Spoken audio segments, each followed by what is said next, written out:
Thank you, everyone, for coming to this extra special Lakes, Ponds, and Stream Committee meeting. Yeah. Mike, do we have any updated minutes that we need to discuss, or we tabled it from last month or earlier this month? There's no new minutes. Just the old ones. I don't really remember which months that haven't been approved yet. Before we get started, I have to leave at 7:30 for another meeting. I don't know why meetings are on Friday nights now, but anyway, I'm here for the quorum. Okay. Well, this is an extra meeting, mostly around the town hall meeting, the month, the town meeting next Thursday, to talk about the budget. I think I was remiss. I don't think I forwarded Joe's email to me about the changes that he made to the motion for the meeting. Did I send that to everybody, or am I correct in thinking that I oopsed on that? I don't remember seeing it. Okay. Then, and I can correct that in short order here, if my computer will cooperate with me.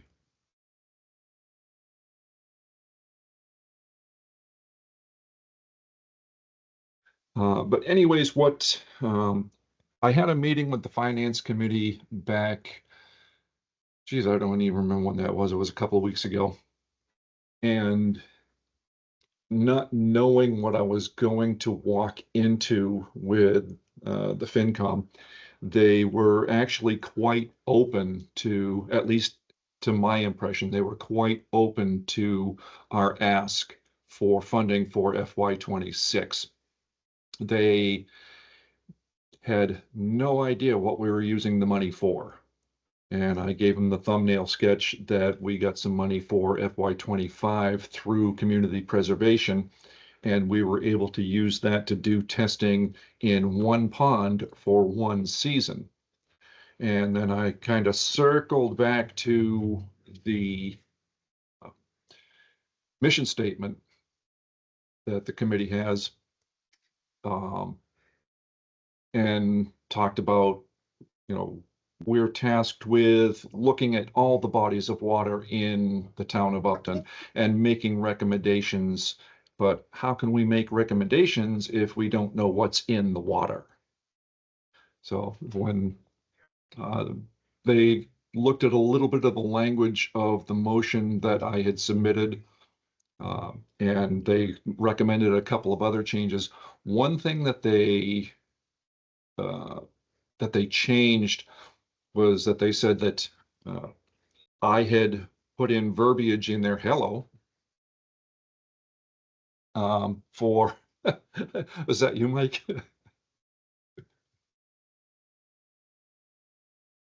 I'm muted because, no, you can hear why I'm muted.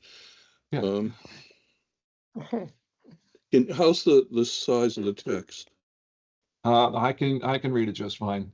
But yeah, one thing that apparently I had put in the rough that I had sent, or the proposed text for the motion, was that it was a not to exceed limit. And they changed it a little bit, so that the money is going to be there if, we're not going to get hung by our thumbs from the flagpole or anything like that if we exceed it, and if we don't expend it all in FY26, that it would roll over. We would still be able to have access to it. We did come up short last year. We weren't able to do the nitrogen. Yes. The end of the, and perhaps I don't remember whether we also had a month when we didn't have algae. Maybe was it October and November, our last month? But anyway, I do remember that we were in the red at the end of the year. We were pretty close to it. We pretty much expended everything that we had, and asking for $7,500. And if it is appropriated, and the feeling that I got from the FinCom was that they're all for it, and this is what Joe sent as far as the changing the verbiage in the motion that I had sent. And again, I'm still kind of new at this stuff, so I wasn't exactly sure.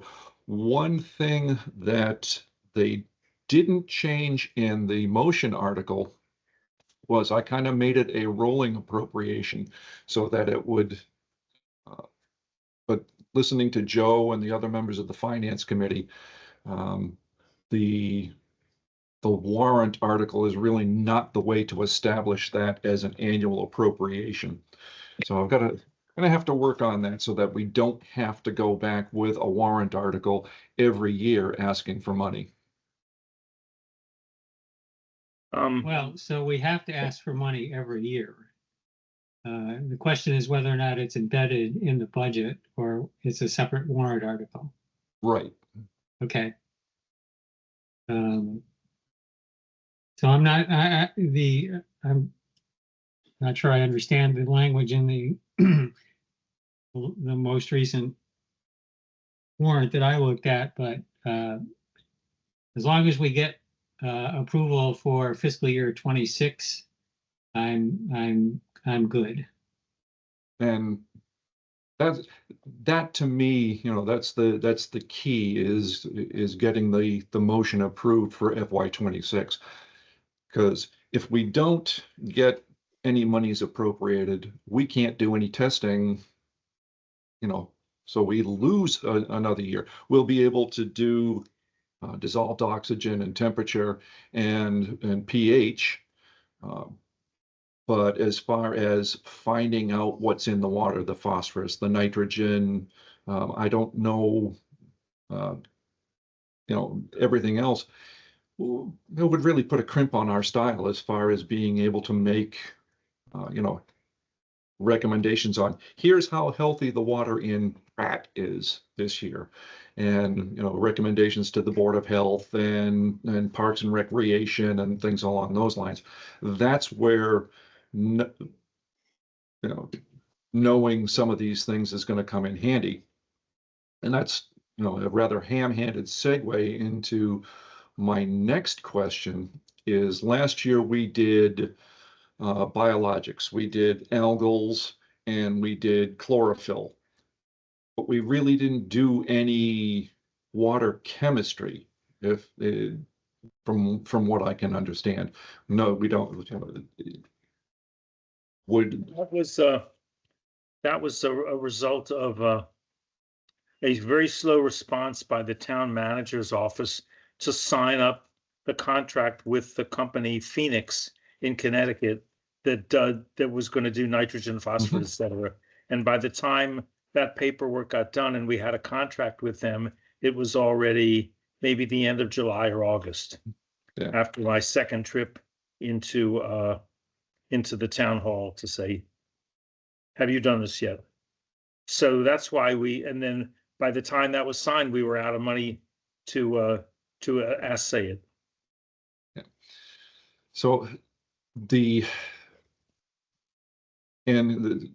ties in with pretty much the next agenda item is how heavy do we want to concentrate on looking at, I still like getting the algals, and an occasional chlorophyll would be good, but how heavy do we want to look at the water chemistries? And aside from nitrogen and phosphorus, what other chemistries would be good information to have? Dave, did you see the draft sampling plan? Yes, I did. Together? Yes, it did. It's a draft, but I think that might be a good place to just focus the discussion on, to decide, what we want to test for. It also includes prices for the analytical work. So we can maybe estimate how much what we think we want to do would cost. Mhm. And I did the same thing for Wildwood and Draft. So, Yes, has everybody seen those? I can share it again here. Okay, I've got the one for Pratt and Mill yeah, Pond. yeah, the one that you sent me earlier today, if you've got that handy. So, Yeah, that's the one. Okay, yeah, I did see that a week ago or Okay. something. again, it's really meant to be just almost a placeholder for the committee to discuss. But, this is the monthly, oh, wait a minute. Yeah. So here, what I'm proposing is just for Pratt, we'll do the profiles monthly, DO, temp, pH type stuff monthly, nutrients monthly, nitrogen, phosphorus, iron is needed. Question about chlorophyll, that's expensive. Chlorophyll is about $120 a sample. And then doing the phytoplankton on alternate months, May, July, and September. Okay, And I haven't costed this out. That probably is the next thing to do once we decide what we want to do. Anyway, it's just a starting point. And then Can there's we- also go can we ahead. scroll down to that second page, Mike, please? Yeah, I don't know if you're gonna be able to see it the way this works. Can you see it? Yep. Yeah. Oh, good. Okay, it did work. All right. Because there's there's the laundry list of things that we can test for. And I'm a layman, so I don't know what's important to test for. Everybody seems to talk about nitrogen and phosphorus, but is there anything else that we really need to look for that's, health and, something health related? Or, because we have people swimming in the lake. I still see, people swimming laps around the lake. They go from Kiwanis Beach over to Perch Rock, over to my dock, and then back to the beach. I don't know who he is, but that guy's a really good swimmer. If he can make that lap, and he usually does it twice. So, what? Well, if we're sending samples to Aquatic Analytics to get species, I don't think we need total biomass, which is what chlorophyll is going to tell us. So it seems to me that information is irrelevant or redundant. What do you think, Mike? Yeah, I think I generally agree with that. I would do one or the other, and if we do the phytoplankton analysis, that gives us a handle on whether or not there's a blue-green problem. Yep. Which you won't learn that from just doing chlorophyll. No. Well, I see cyanobacteria is a separate item there. Yeah, that is that's the just the rapid, fairly rapid analysis of just cyanobacteria. It's a little less expensive than the full analysis. Right. Could only do that if there was visual evidence of a bloom. Yeah. That's right. So that wouldn't be a monthly charge unless we have a terrible summer. What wouldn't the Board of Health have some skin in the game there? The Board of Health does. When I talked to them at the Board of Health the last time I was there, they told me they take their sample bottles. Someone wades out about 6 feet off the shore. They grab their samples, and that's all they're looking for is E. coli, but not blue-green, not cyano.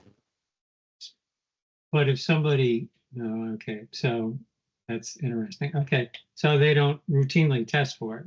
No, Yeah, sir. Yeah. That's No, I think it only came up before when they spotted it. They saw an algae bloom that fit the description. then they tested for it, Mm. and then they had to shut it down for like 2 weeks. Yeah, Correct. they test and I don't think if that was there- last summer, there's- that was 2 if there's a summers. bloom, they test and retest. Yeah. Until it's clear. Yeah. But And I've that's only, seen their a test. track I've, pond. I've seen their test results, and Right. they're nowhere near as thorough as the AA lab does. I don't know how skilled their lab is. So what? I'm sorry. So do you know which lab they're using? It's either Rhode Island Analytical or Pace Labs, because those are the two labs that the town otherwise uses.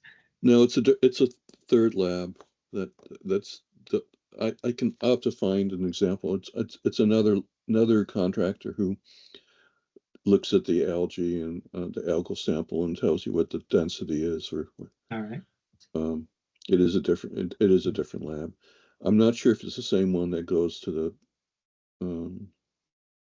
bacteria or not. I think it might be different. Yeah, I'm Okay. just, it is a little interesting to me, at least, that the town is using Pace and Rhode Island, and now we're using essentially Phoenix and Aquatic Analysts. I don't know, it just strikes me as odd that we're using 4 different firms to do the testing for the town. Well, Alpha is Pace. That's its other Okay, name. okay, I understand, that's Yeah, correct. except Yep. they're in Westboro. Yep, that's right.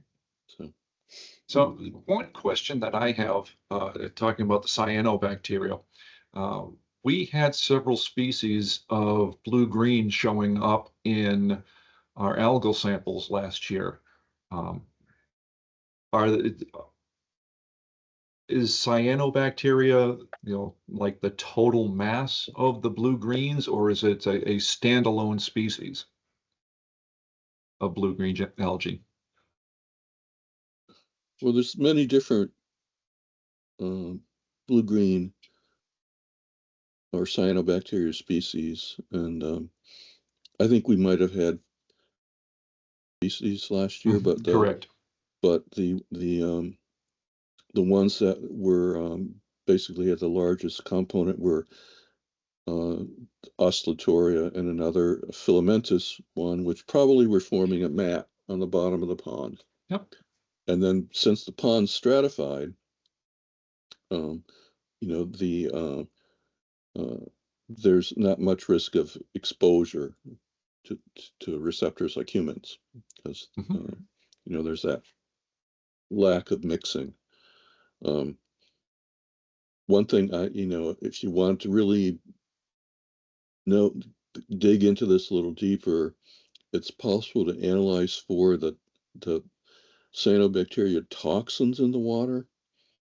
You can actually take a sample, measure the toxins, and that's another way of judging if there's a exposure risk to humans or pets. I don't have an estimate for that cost, but it did occur to me even last year with that pretty substantial Oscillatoria bloom at the bottom of the pond. I just wondered if we were getting any of the toxin in the surface water, and if we were missing something. And I did look around a little bit for labs that would analyze for that toxin, and I think I found one in Connecticut that would do it. So is this another opportunity for the committee where we could offer the data that we collected in FY24 or FY25, whichever it is, share it with the Board of Health, and if they wanted to, analyze some of those samples for the cyanotoxins, is that something that the committee thinks could be a good collaboration? Because we're already doing a lot more testing of the waters than anybody else seems to be.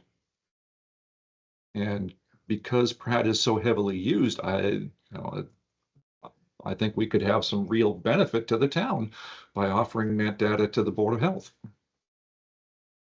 Just my So that thought on that.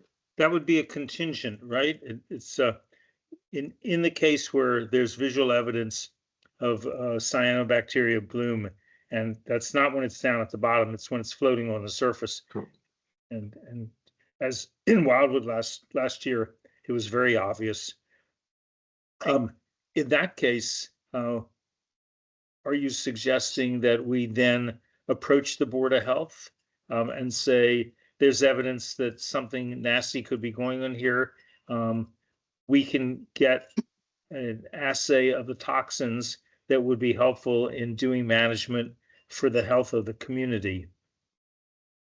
I'm thinking more in lines of letting them know that we're doing this sampling and there's, some, algal species of interest, and see if they want to explore it further. Let them shoulder some of the cost for, the deeper dive analysis, but just offer them our data.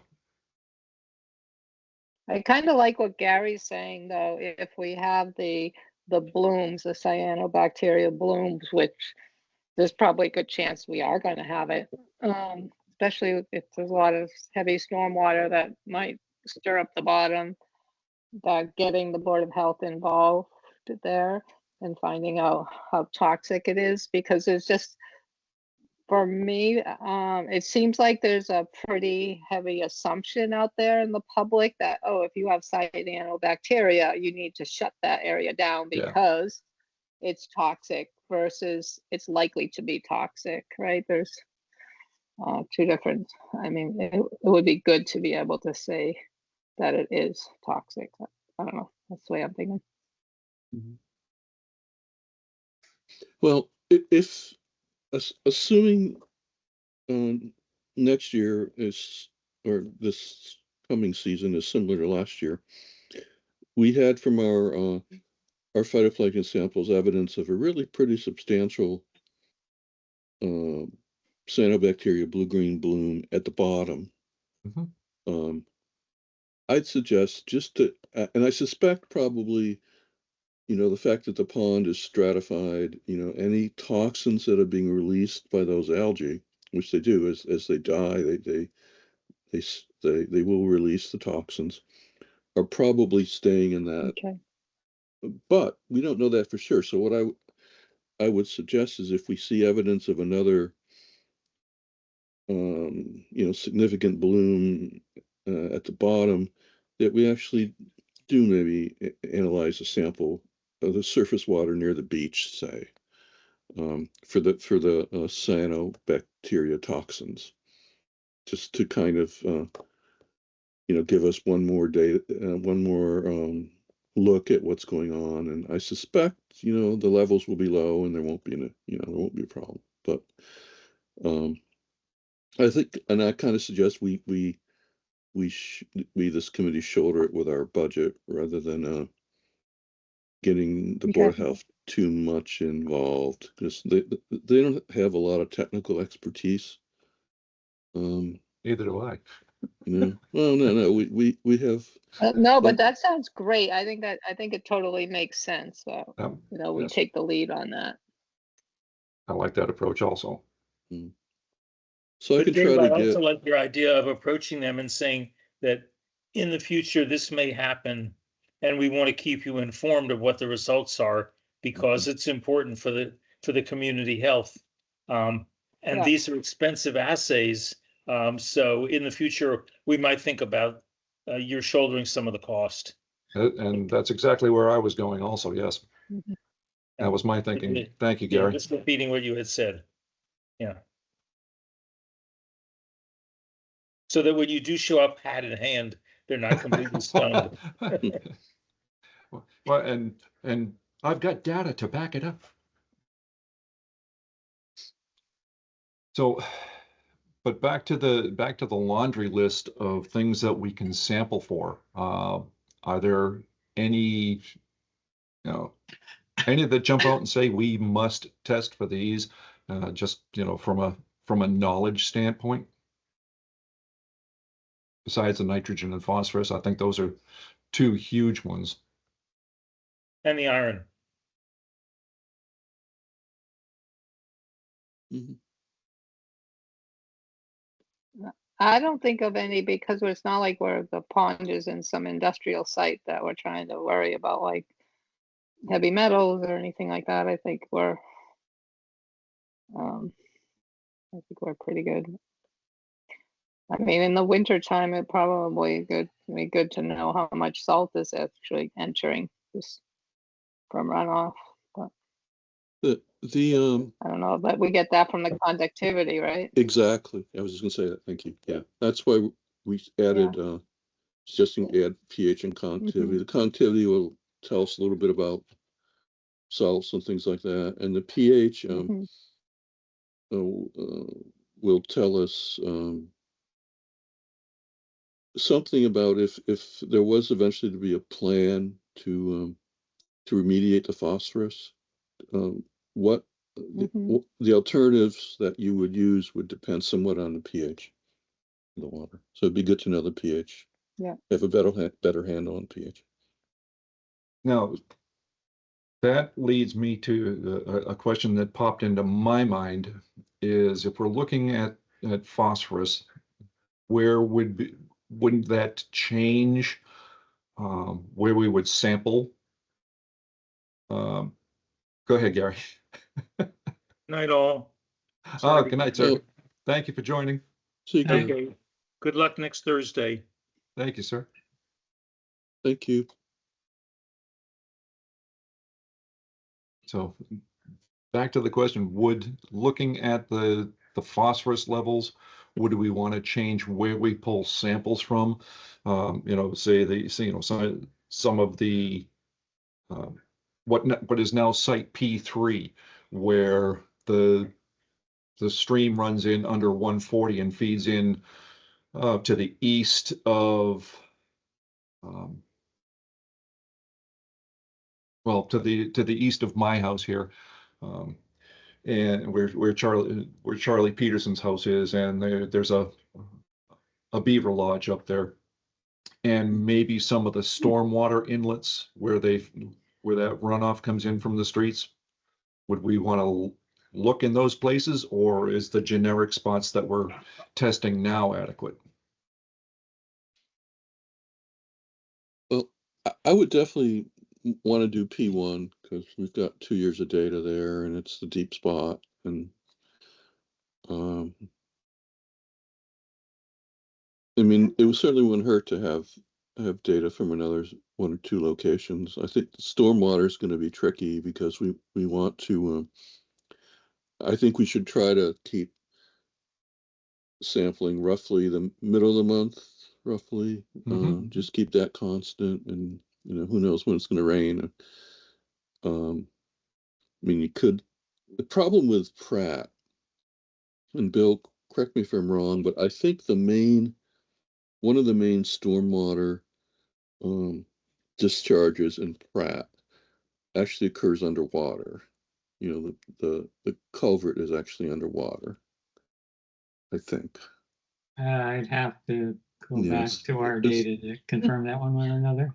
yeah, that's one thing when we get, at some point we need to talk about getting a handle on exactly what the stormwater situation is there. But I think it's that stream that, kind of enters the pond near where the traffic lights are. No, there's one down there. Yeah, There's one and that may be 50 the, feet down the street from my house. okay. Is that one, is the culvert visible? I mean, Oh, yes. could you stick a bottle in there and actually get a Yes. sample? Okay, I think that's different than, and that's good. But I think that's different than the one near the lights, where I think the discharge is actually underwater. So, how you figure out, you'd have to try to collect the sample as close as possible Well, to that sounds the, like it's really close to P2, which is over by the ramp yeah, but if you want to get a handle on the stormwater contribution, you really need to get a at sample the source. at the Yeah. source, because by the time it gets to P2, it's completely diluted. So, Yeah. um, Yeah. But the problem is, and I haven't like really been out there during a storm, maybe if you look down, maybe the culvert's right there and you could just like scoop a sample right near the end of the culvert. But I just don't know. I haven't investigated it yet. Well, presumably that's one of the culverts that's being included in our culvert assessment process. Mm. Yeah. But it might be worth next time someone's out there in a boat to try to take a look at that area and see if you can see the culvert, see where it's discharging. And it seems to me that would also have been something that would have been captured in the TIP project. So Yeah, that is a good idea. We could look at the plan. They Yep. must have they may not have messed with that culvert, but they had to identify. they it. had to show it. Yeah. Yeah. Exactly. Yeah. Yeah. Yeah. All the letters and everything I received from the town around the TIP program all came from Dennis. Would he be the Well, he's the main point of contact? He's the Yeah. director of public He- works, so it came from him. But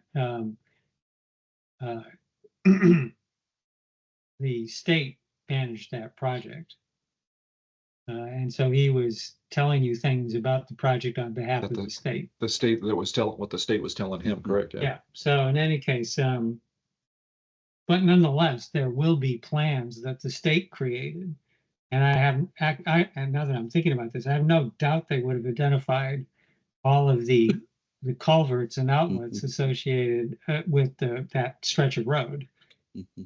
When they surprised the hell out of me one day when they were doing the TIP program, because my wife and I went out to the store somewhere, and I don't remember where it was, and we left about 8 o'clock in the morning. When we returned home at about 10 o'clock, I had no road in front of my house. They had dug down literally 18 inches and hauled the entire, the road surface, the substrate, everything, a good 18 inches down, and then laid all new rock dust and everything. So all the way to the corner where Hopkinton Road turns into High Street, School Street, Westboro Road, all that. It was quite a deep excavation, so I'm pretty sure they knew where the culverts were. Absolutely. When they were doing that. Yeah. And Pratt Pond, I think, is technically a great pond. So yes, now it's just a matter of where that outfall is. Yep. But yeah, I would expect that any plans the state created for the TIP project would show us where the outfalls are. Do you know who in DPW might be a point of contact who I could start backtracking that stuff with? That would be the reason I'm on this committee. Yeah. So yes, I can Nice talk one. to Dennis about what plans we have on site, and if we don't, well, we do. And if it's easier to contact the state to get them, we will do that as well. That would be Bill, if it's easier to another source, Mary would have them because there's a Concom filing. Yep. So there's 3 sources. So The ones they may have shared with us, the ones they have, and the ones they would have shared with Concom. excellent. Nice job. Well, if I could ask that you delve into that for us, I would appreciate it. I'm happy to do that. Thank you, sir. Now, as far as still talking about sampling, I've already gone over to Wildwood twice, getting DO and temps, and I did get some algal samples from site W3, which is the one that is up near the dam, and it's the deepest water that I found in there. And Mike, you had said something about a possible P5 on, I think it's the west side of the island or the east side of the island. The east side of the island, yeah, which might be a bit of a backwater. There's actually some really deep water. There seems to be like a 10-foot channel that runs almost up to Gary's house, which is on the east side of the island, and then it shallows out right near the island goes down to about 2 or 3 feet. And then that channel that separates the island from the shore at that narrow point, there's about 3 to 5 feet deep. So there is some deep water. I don't know, what sort of current flows are in there, but we can always add another data point. Did everybody get the map that I updated showing site W4? Which is in that cove over by the outfall coming from Dairy Yeah. Street. Okay. Just one thought, we don't want to be too close to the outfall. Oh, no. Yeah, I don't know, but just we want to be sampling lake water, not stormwater. It's, For this purpose, we might want to do stormwater under different oh, no, circumstances. for stormwater sampling, we would probably want to go right to that culvert, Right. Which is right off the railroad tracks and draw a sample. But this is within sight of the culvert. I know where the culvert is, but it's probably 100 feet away from it. So there would be some mixing by the time it gets, any outfall comes in. So we want to add a W5 just because of the topography of Wildwood. And we can do that. Do we want to follow the same sampling kind of protocols for Wildwood that we're doing in Pratt? Right now, I'm sampling basically getting the algals from site W3 and P1. Do we want to expand that? And again, keeping in mind, we don't have guaranteed money yet, but I also don't want to burn through the budget too fast and leave us short in the fall.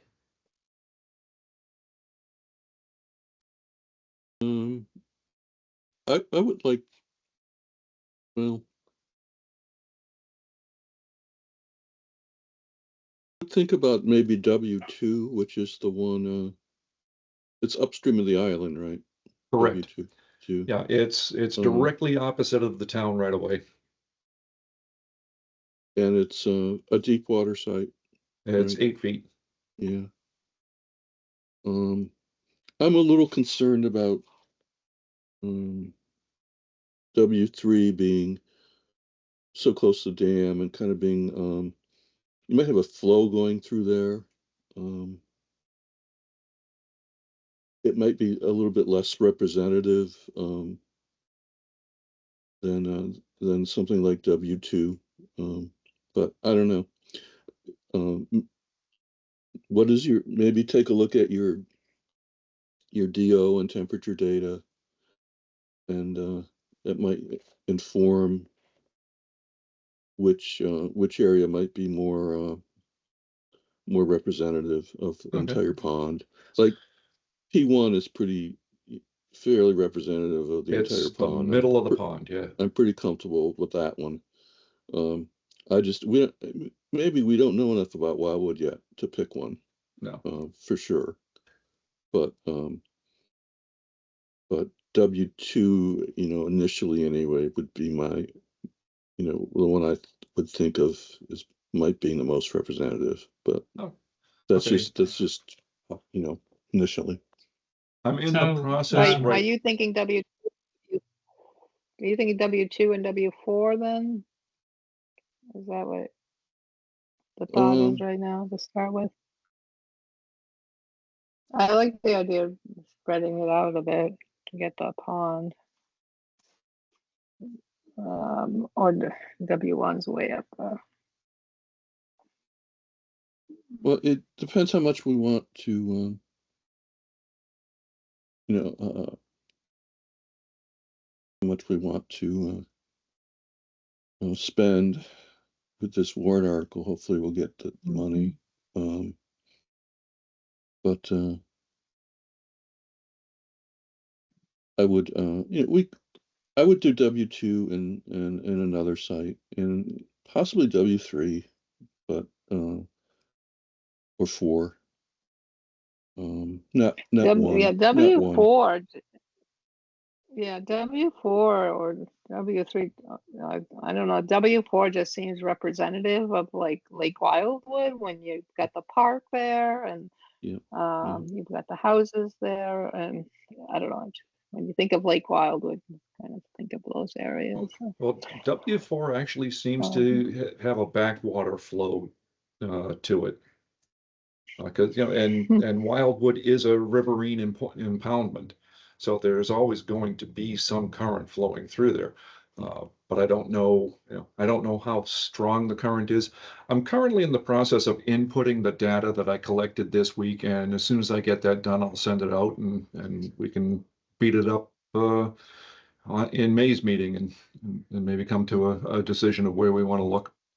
Bill, you had started saying? Yes, so the dam failed in 1956 or something. So or maybe it was 46, but in any case, for 10 years, there was no dam. The only thing that was there was the stream.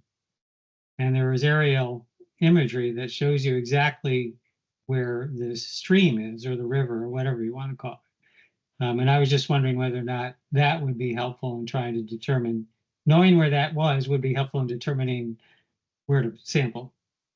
I'd love to see that. Yeah, and I'd love to see those. I believe that would be helpful. Yeah, no, I've talked to Russ I Wood, agree. who's been an Uptonian for ages, and he talked about exploring the area there after the water had disappeared. Yeah, we can get a hold of that imagery Yep. Okay. and take That would be great. and see where the main channel of the river is, and it's probably roughly in the same place now. Yeah. But I also, the other thing I was thinking is W4. We need to confirm this with Gary, but where did he collect the surface blue-green algal sample last year at Wildwood? Does anyone remember?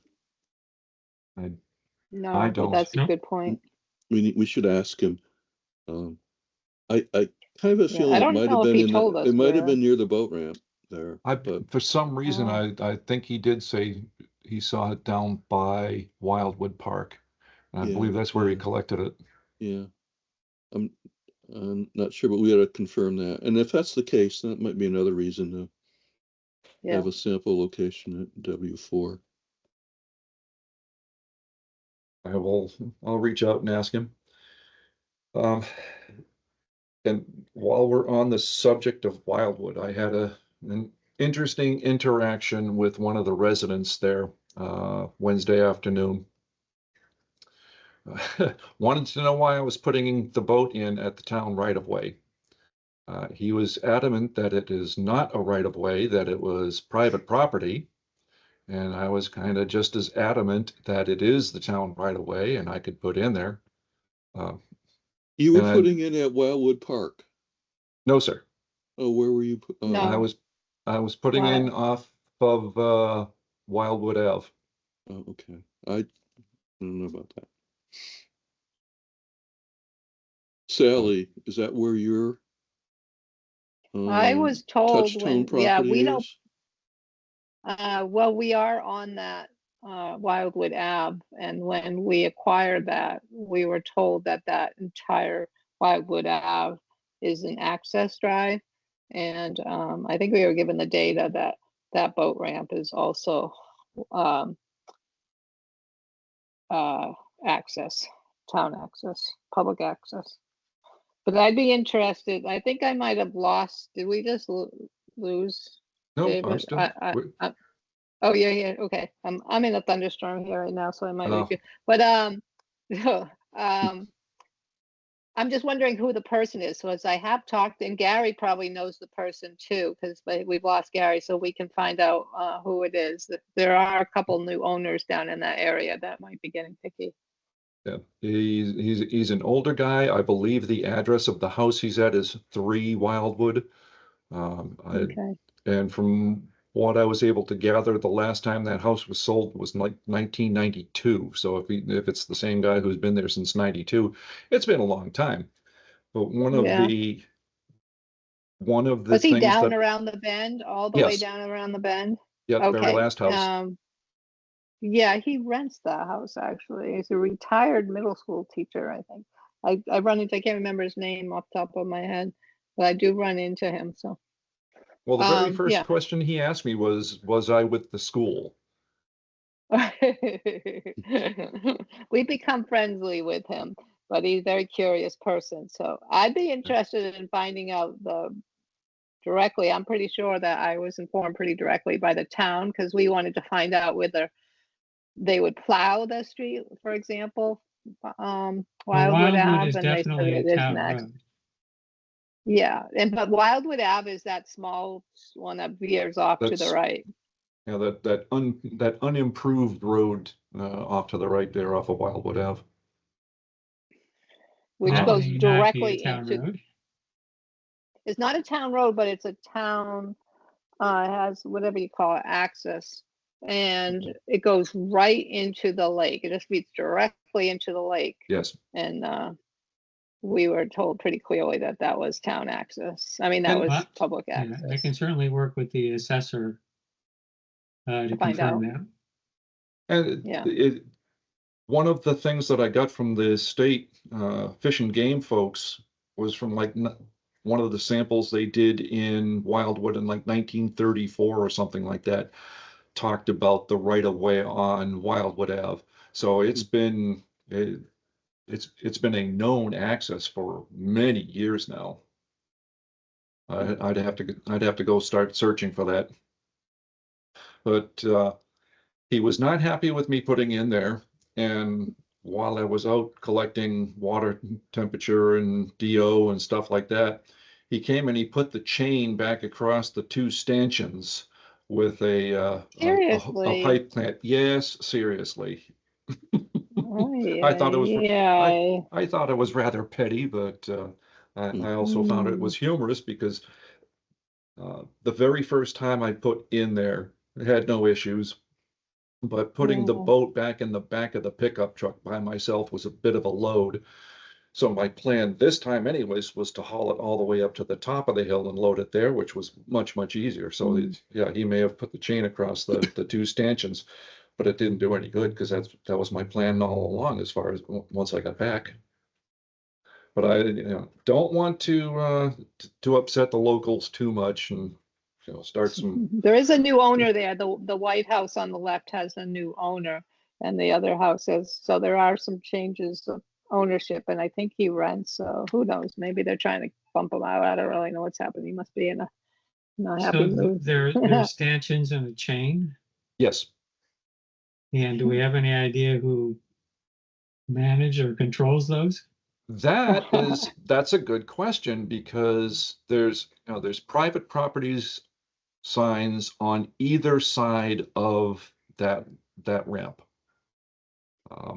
And I don't know why a private owner would put, sink steel columns, sink steel stanchions into the ground and run a chain across it. I can check with the Department of Public Works to see whether or not those are their stanchions. And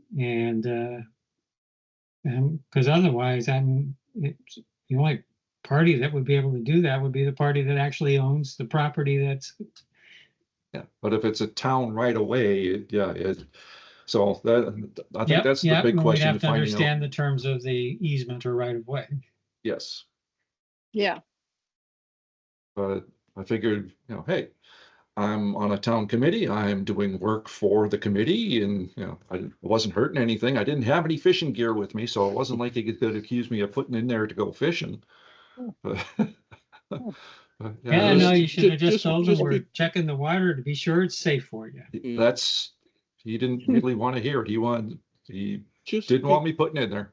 just Yeah. be cautious because things with the butters can go downhill really quickly. That's Absolutely. And then it becomes a he said, she said, he said, and you don't want to be there. Yep, I don't want to. I don't want to create bad blood with the folks who live there.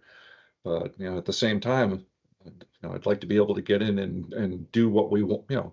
Get our sampling done. Yeah, well, in any case, I will check with the assessor Mm. and the Thank you, work that sir. I've otherwise done to determine exactly what rights the town has at that location. Thank you, Bill sir. is the That'd be guy great. to do this.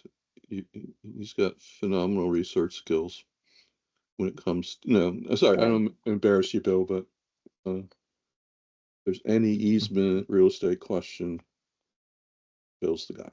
So, No. So, but we are rapidly running out of time, and we've covered the agenda items. Anybody have any discussion items they'd like to raise?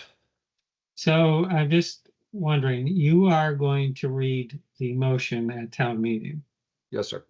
Okay, just one. And then, so any questions that come up, you're going to answer them. I am fully prepared to answer whatever is asked, Okay, and great. I'll make it sound plausible. And if I don't know the answer, I'll make something up that sounds believable. Perfect. I'm happy to hear that I because have I a- don't want to have any. In any case. So thank you. Yeah, thank you. I have another board meeting that evening, so chances are I will not make it. So I wish you luck. Thank you. Same here. I'll be out of town, so I won't be at the meeting. But Well, I'm Yeah, flying I will solo. be there, Yay. however. So Oh, if you want to okay. point to me for any reason, have at it. Have we met? No, I'm not afraid of speaking in front of crowds or anything like that, but I I think we've got some good, valid reasons for asking for this money and trying to do something for the town. As far as the waters, because it's going to affect everybody in the town. And Absolutely. it's going to be the data that we're gathering is useful to not just us, but other departments and boards and committees in the town. So and we're more than willing to share. And yeah, And we're honestly, doing, most importantly, it benefits the residents. Yes. and it's cost effective rather than hiring a contract to do Wildwood like we did Pratt Pond. Probably our sampling budget's probably what, 5, maybe 10% of what a Yeah. contractor study would be, 10. Yep. So, Yeah. so they should be thanking you. Like I said, I was very encouraged by the reception from the FinCom. I was very encouraged by that. So Yeah, we so will I'm find out. assuming that the warrant that gets distributed at the meeting will say that it's a positive recommendation of the FinCom. If that's not the case, then it'll be a little less easy, perhaps. We'll see how good a salesman I am. Yep. Mm. Thank you. I have Okay. 2 more things I know we've been talking about.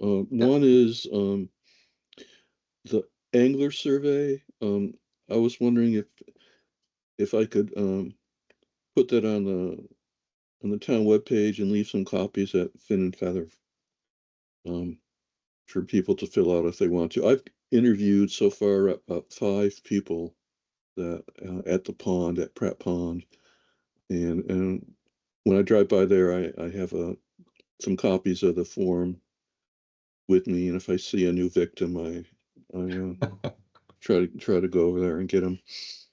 But I don't know if there's no objection. I'll try to get it on the town webpage and drop some copies off at Fin and Feather. And then the other thing is, I go was ahead. wondering if we could do the same for Wildwood, get that going for Wildwood. We could. What I would suggest is let's see how Pratt works first, Okay. just a Okay. little while anyway, and see. Yeah, a pilot study. Yeah, and see. Okay. We might want to. We might want to. Well, we'd have to change the form for Wildwood because Okay. the form right now speaks specifically about Pratt and Mill. But Okay. anyway, And then, you know, and I think where we, at Wildwood, maybe we could, you know, hit all the butters, all the people who live on the pond, and maybe put some kind of a kiosk thing at Wildwood Park. I like that. Anyway, then the other thing is, our phase 2 study is going to be starting soon. And there's a bunch of things that, the committee is kind of committed to providing to, TRC. And I sent around a list of those things, and a lot of them I'm volunteering to provide, but there's some in there that, you know, kind of looking for volunteers to step up. One of them, looking at Mr. Taylor again, would be, another one of Bill's skills is researching history. And one of the things we're looking for is a history of Pratt Mill Pond. When did it,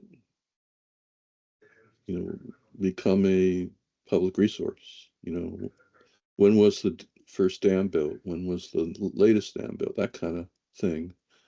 Whatever I can find, I'll collect. Okay. Okay. Thank you. But it's interesting, the Harvard records reflect that Pratt Pond existed in the 1700s. Yeah, I think it's always been a pond since the glaciers did their thing. The dam just deepened it. Yep. Well, only by Spanned. a foot or so, and so it might have made the size of it a little bigger, but the yeah, it's a very low head dam. Mhm. Yeah. So anyway, Yeah, so so I went through that list. Anything that I can get, I will provide. okay, yeah, if you could, Bill, maybe if you could just put your name against some of those I'll do that. orphan topics and then send it around to everybody. Yeah, Okay. I'll look again at the list and see what I want to strap on. So the other thing we talked about at our open space committee meeting was adding lakes, ponds, and streams to our open space plan. And this is really just introduction to this. We have an opportunity to extend our open space plan by 3 years. It's also an opportunity to add the work that the Lake, Ponds, and Streams Committee is doing to that plan. I'm assuming that no one has any objection to that. But yeah, I think as part of that process of extending the open space plan, we will add activities that the Lake, Ponds, Streams and Lake, Ponds and Streams Committee LPNS, yeah. Yeah, there we go. Is doing. So that's a heads up. Okay. I have no objection to that. Anybody else? Okay. Sounds good. Yeah, that's doing, we need to get that back to state by September. So in order for us to gain those 3 years. And one other final thing, Mike, you had talked about the possible stormwater runoff into Wildwood.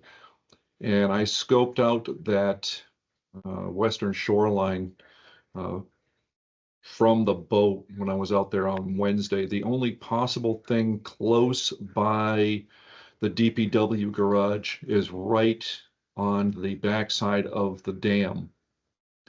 There seems to be some sort of, drainage or runoff coming in there, but I didn't see any signs of, any huge stormwater discharges in there. Yeah, yeah. We did also took a look at it with Mary, our administrator, and Joyce Haywood. She let us walk in through her property, and there's a eroded channel that comes from the DOT property, goes onto the DPW property, but then that water flows into a wetland, and we think it just kind of spreads out. That's on the backside of the dam berm. Yeah. Yeah, that's where I saw. Looks like a small wetland in there, a small swamp. Yeah, we were looking at the same thing. So Mary's going to write the DOT a letter and maybe the DPW too, and ask for some little check dams to be placed in that eroding channel, which would slow the velocity of the water down and reduce the amount of future erosion there. But it's not a place, I don't think it would be worth sampling stormwater, in the future, because it's, again, the stormwater gets into that wetland and just. And it could be very diffuse by the time it got to the pond proper. Exactly. Yeah. So. Okay. Else. Nope. So can we have a motion to adjourn? So moved. And a second? All in favor? All right. All right. Thank you, everyone. Thank night. you. Thanks, Dave. And